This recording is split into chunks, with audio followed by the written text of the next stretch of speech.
Hi, I have a confession to make. I retired at the end of October of 2023 at 57 years old, and I did not have $1 million. Everybody talks about that $1 million you need before you retire. Let's talk about where that rule of thumb came from and how accurate it really is. I hope you'll stick around. Hi, I'm Bonita and I am early retired. I'm not old enough yet for Social Security. I'm living on a low income and I am living off of savings.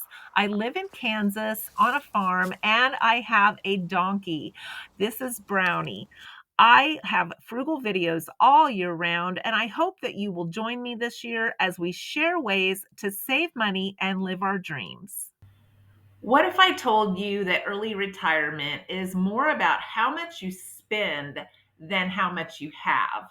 A lot of people would think I was wrong about that, but this is a frugal living channel. So let me tell you a little bit about myself. I worked for 40 years. I had 6 kids. I put them all through 4 years of college by myself. And I live frugally and I retired early at 57. I know I have a lot of people that would be discounting that, saying, no, there's more to that story. But I saved, I lived frugally. And then once my last kid was through college, I started really packing away the savings. Then, 5 years before I decided to retire, I started making my retirement budget. I started practicing living on that and I started socking away everything else. I started looking for more ways I could save so I could sock away more money so that I knew I could live on less. And I'm still doing all of the things that I want to do. I travel. I've been home less than 4 weeks this year alone. That is not normal for me, but I travel even inexpensively. And I still do all the things I want to do. When I travel, I'm just smart about my money decisions. So, as we go into this video, I want to share with you this misconception that we need $1 million. That is unclear where that rule of thumb even came from. It is suspected that it came from the financial planning industry because those folks make money on what we put into investments with them. And the more we have in there, the more they make. And it is suspected that that rule of thumb actually came from them with the idea that if you withdrew 4% per year and lived on $40,000, you would have enough money for 20 to 25 years of retirement. But I don't live on 40,000 a year. I live on about half of that and still do all of the things because I shop smart, I spend smart, I travel smart, and I don't spend the money that these folks think you're going to spend. In fact, only 3% of retirees actually retire with $1 million. And I would be willing to guess that those who say you need $1 million to retire may not know exactly how much they spend or if it's even necessary, everything that they are spending. The unknown is scary, and I understand that. You don't know what's going to happen. You don't know if your house is going to burn down or if you're going to have a medical emergency. And that unknown makes us work longer, makes us save longer, makes us scared to retire because we don't think we're going to be able to make it no matter how much we have socked away. That number we just think needs to be higher and higher to build security. And having savings does build security. But for me, the knowledge and the power came from tracking my spending, knowing how much money I was really going through, cutting back on areas that I knew served no purpose and would do me better in another area, And that is what gave me the confidence to know I could retire on a low income and still budget in all of the things that I wanted to do. So the amount you need depends on the individual. It depends on how you live, where you live, what you plan on doing in retirement. Do you plan on going and buying another vehicle, buying another house? Do you plan on having a vacation house? Do you have health issues that are affecting you now? What location do you want to live in? Are you wanting to move to a more affordable area or stay in an area that's maybe very expensive already and you had a very high income to maintain that? These are all factors that we have to think about as we go into retirement. I live in the country. I've lived there for a long time. Most of my life, I've lived in this general area. It's a very cost effective area. My property taxes are low. I live in an old farmhouse that has had very little upgrades throughout the time that I've lived there, and it has just mainly been maintained. And so I don't have a lot of money going out into mortgage payments or into car payments because those things are debt free. And going into your retirement, no matter what age, debt free is really the key. If you can go into it debt free, it is so much easier to factor in how much money you're going to need because you don't have to factor in any of the interest or any of the payments that you would have maybe when you were still working. So you can go into retirement and say, these are my actual numbers. And inflation does play a factor. People worry about inflation, but honestly, from my point of view, being frugal has made it where inflation has not affected me like it has some others because I shop sales, I have a pantry, I have back stock. I only shop for things when I see I'm starting to get low. And I know that that amount right there, even in my pantry and in my back stock, is a type of security if things go wrong.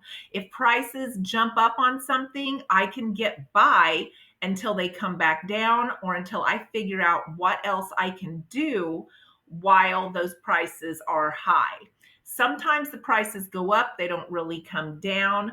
So sometimes we have to make adjustments in what we eat, what we buy, the brands we buy, how much we buy at a time. And all of those things factor into how much money we need on a monthly basis to be able to pay our bills. So if you haven't started there first, that's where I always encourage people to start. See what you're spending. Take a look at every single penny going out of your house and where it's being spent. Is it being spent on things you can cut back on, like eating out? Maybe you still want to eat out, but not as much because you can sock that money away and you could save money. And then, in the future, you have that to fall back on. There are always places in our budgets that we can look at it and say, I probably could go without that. And I probably, if I just took a little bit more time before I bought something next time, I might even be able to figure out something else I could use, something else I already have, something I can get by with without purchasing that. And that is where those savings come in, even on a low budget. Many people also look at how much they have now and how much they think they're going to need without factoring in that Social Security will be coming, or if you live in the UK, that you have a state pension that will be coming. People forget to project those numbers and add them to what they have. And projecting those numbers can get you a lot closer to where you think you need to be. Now, I plan on taking my Social Security somewhere around 62. I may wait a few months because every month I wait, there's a few more dollars.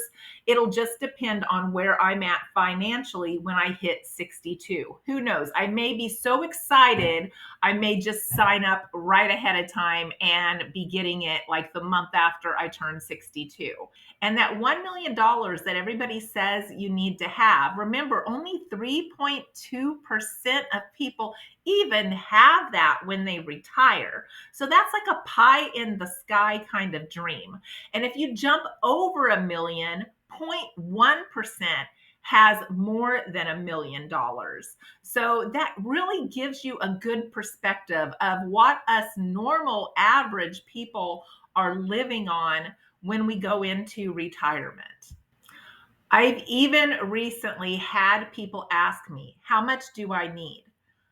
I don't know how much you need because I don't know where you live, how you live, what income sources you have coming in, what you spend your money on. That is something that you should know better than anyone else. You should know your numbers better than anyone else. You're the one earning the income, you're the one paying your bills out every month. And it just takes some math to sit down and say, okay, this is what I'm spending and this is what I'm bringing in. And what do I need to do to get where I want to get? It doesn't matter if you want a vacation, if you want to retire early, if you need to get new furniture. That is the way you do it for anything that you need. Sit down, see what you have coming in, what you have going out, and can you make adjustments to get where you want to get? Now, even in retirement, I like to have the security, the flexibility of doing some odd jobs here and there. So I have YouTube, I have TikTok, which doesn't pay me very much at all.